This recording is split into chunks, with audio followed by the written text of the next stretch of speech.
அண்மை செய்தி 2026 சட்டமன்ற தேர்தலுக்காக திமுகவின் தேர்தல் அறிக்கை தயாரிக்கும் பணியானது தீவிரமாக நடைபெற்று வருவதாக அண்மை தகவல் வெளியாகியிருக்கிறது. கருத்து கேட்பு பணியும் தீவிரமடைந்திருப்பதாகவும் அண்மை தகவல் வெளியாகியிருக்கிறது. திமுக எம்பி கனிமொழி தலைமையிலான குழு தேர்தல் அறிக்கையை தயாரித்து வருகிறது. சட்டமன்ற தேர்தல் நெருங்கி வரும் நிலையில் தேர்தல் அறிக்கையை தயாரித்து வருகிறது திமுக தலைமையிலான அணி. அதனை அண்மை செய்தியாக பார்க்கிறோம். அண்ணா அறிவாலயத்தில் பொதுமக்கள் மற்றும் பல்வேறு அமைப்புகளை சந்தித்து கருத்துக்களை இந்த குழு கேட்டு வருவதாகவும் அண்மை தகவல் வெளியாகியிருக்கிறது. சட்டமன்ற தேர்தல் நெருங்கி வரும் நிலையில் திமுக தேர்தல் அறிக்கை தயாரிக்கும் பணியானது நடைபெற்று வருகிறது. 2021 சட்டமன்ற தேர்தலில் 505 தேர்தல் வாக்குறுதிகளை திமுக தரப்பில் வழங்கியிருந்தது. தற்போது திமுக தேர்தல் அறிக்கையானது தயாரிக்கப்பட்டு வருவதாக அண்மை தகவல் வெளியாகியிருக்கிறது. இதுகுறித்த கருத்து கேட்பு பணியானது தீவிரமடைந்திருப்பதாகவும் அண்மை தகவல் வெளியாகியிருக்கிறது. 2026 சட்டமன்ற தேர்தலுக்காக திமுகவின் தேர்தல் அறிக்கை தயாரிக்கும் பணியானது தீவிரமடைந்திருக்கிறது. அதனை அண்மை செய்தியாக பார்க்கிறோம். திமுக எம்பி கனிமொழி தலைமையிலான குழு தேர்தல் அறிக்கையை தயாரித்து வருவதாகவும் அண்மை தகவல் வெளியாகியிருக்கிறது. சட்டமன்ற தேர்தல் நெருங்கி வரும் நிலையில் திமுக தேர்தல் அறிக்கை தயாரிக்கும் பணியானது தீவிரமடைந்திருக்கிறது. அண்ணா அறிவாலயத்தில் பொதுமக்கள் மற்றும் பல்வேறு அமைப்புகளை சந்தித்து கருத்துக்களை இந்த குழு கேட்டு வருவதாகவும் அண்மை தகவல் வெளியாகியிருக்கிறது. 2021 சட்டமன்ற தேர்தலில் 505 தேர்தல் வாக்குறுதிகளை திமுக தரப்பில் வழங்கியிருந்தது.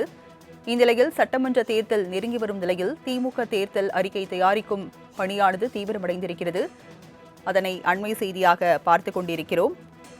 2026 சட்டமன்ற தேர்தலுக்காக திமுகவின் தேர்தல் அறிக்கை தயாரிக்கும் பணியானது தீவிரமடைந்துள்ளதாக அண்மை தகவல் வெளியாகியிருக்கிறது.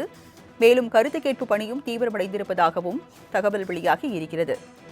திமுக எம்பி கனிமொழி தலைமையிலான குழு தேர்தல் அறிக்கையை தயாரித்து வருகிறது. இந்நிலையில் இந்த பணியானது தீவிரமடைந்திருப்பதாக அண்மை தகவல் வெளியாகியிருக்கிறது. விவரங்களை செய்தியாளர் செலீனா வழங்க கேட்கலாம். செலீனா, சட்டமன்ற தேர்தல் நெருங்கி வரும் நிலையில் திமுக தேர்தல் அறிக்கை தயாரிக்கும் பணியானது விறுவிறுப்படைந்துள்ளதாக தகவல் வெளியாகியிருக்கிறது. விவரங்கள் என்ன? சட்டமன்ற தேர்தல் நெருங்கி வரும் நிலையில் திமுகவின் தேர்தல் அறிக்கை தயாரிக்கும் பணியானது தீவிரமடைந்திருக்கிறது. கூடுதல் விவரங்களை செய்தியாளர் செலீனாவிடம் தகவல்களை கேட்டு பெறலாம். செலீனா, தற்போது சட்டமன்ற தேர்தல் நெருங்கி வரும் நிலையில் திமுகவின் தேர்தல் அறிக்கை தயாரிக்கும் பணி தீவிரமடைந்திருப்பதாக தகவல் வெளியாகியிருக்கிறது. விவரங்கள் என்ன? சட்டமன்ற தேர்தலுக்கு இன்னும் சில நாட்களே இருக்கக்கூடிய நிலையில் திமுக தேர்தல் அறிக்கை தயாரிப்பு குழு என்பது பல்வேறு மாவட்டங்களுக்கு நேரடியாக சென்று பரிந்துரை என்பது மேற்கொள்ளப்பட்டு வருகிறது. அந்த பரிந்துரையின் கீழாக தேர்தல் அறிக்கை தயாரிப்பு குழு ஆலோசனை என்பது இன்று அண்ணா அறிவாலயத்தில் மேற்கொள்ளப்பட்டு வருகிறது. இந்த ஆலோசனை கூட்டத்தில் திமுக தேர்தல் அறிக்கை தயாரிப்பு குழு கனிமொழி தலைமையில் 11 பேர் கொண்ட குழுவினர்கள் ஆலோசனை நடத்தி வருகிறார்கள்.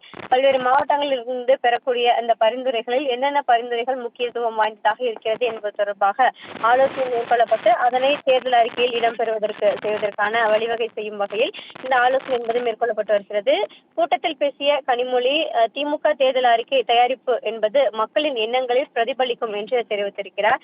அதே போல முதலமைச்சர் அறிவுறுத்தலின்படி சட்டமன்ற தேர்தல் அறிக்கை என்பது மண்டலம் வாரியாக தொடர்ச்சியாக பணிகள் என்பது மேற்கொள்ளப்படும் எனவும், கருத்துக்களை கேட்டறிந்து அதன் மூலமாக பெறப்படக்கூடிய மக்களின் கோரிக்கையின் அடிப்படையில் தான் இந்த தேர்தல் அறிக்கை என்பது முடிவெடுத்து அதற்கு அடிப்படையில் நடவடிக்கை என்பது மேற்கொள்ளப்படும் என்று தெரிவிக்கப்பட்டிருக்கிறது. தமிழ்நாடு முழுவதும் சுற்றுப்பயணம் மேற்கொண்டு பல்வேறு தரப்பு மக்களை சந்தித்து கருத்துக்களை கேட்டு வருவதாகவும், அதன் ஒரு பகுதியாக சென்னையில் உங்களை சந்திப்பது என்பது இதன் மூலமாக சென்னையில் என்னென்ன கோரிக்கைகள் பெறப்பட இருக்கிறது என்பது தொடர்பாக கருத்துக்கள் கேட்கப்படும் என்றும் தெரிவித்திருக்கிறார். மக்களின் கோரிக்கையின் அடிப்படையில் தேர்தல் அறிக்கை தயாரிப்பு என்பது மேற்கொள்ளப்பட்டு இந்த தேர்தலில் 200 தொகுதிகளுக்கும் மேலாக வெற்றி பெறுவதற்கான வழிவகை செய்யப்படும் என்றும் கனிமொழி இந்த கூட்டத்தின் வாயிலாக தெரிவித்திருக்கிறார். அதே போல தேர்தல் அறிக்கையில் இடம்பெற செய்வதற்கான அனைத்து முயற்சிகளும் மேற்கொள்வதற்கான நடவடிக்கை என்பதும் மக்களிடம் உறுதியளித்திருப்பதாகவும் தெரிவித்திருக்கிறார். எங்கள் மீது இருக்கக்கூடிய நம்பிக்கையின் மூலமாக அனைத்து தரப்பு மக்களையும் இந்த தேர்தல் அறிக்கை என்பது சென்று சேரும் வகையில் மக்களின் கோரிக்கையாகவே இது பிரதிபலிக்கும் என்று தெரிவித்திருக்கிறார். திமுகவின் தேர்தல் அறிக்கை தயாரிக்கும் பணி தீவிரமடைந்திருக்கிறது. விவரங்களை வழங்கியதற்கு நன்றி செலீனா.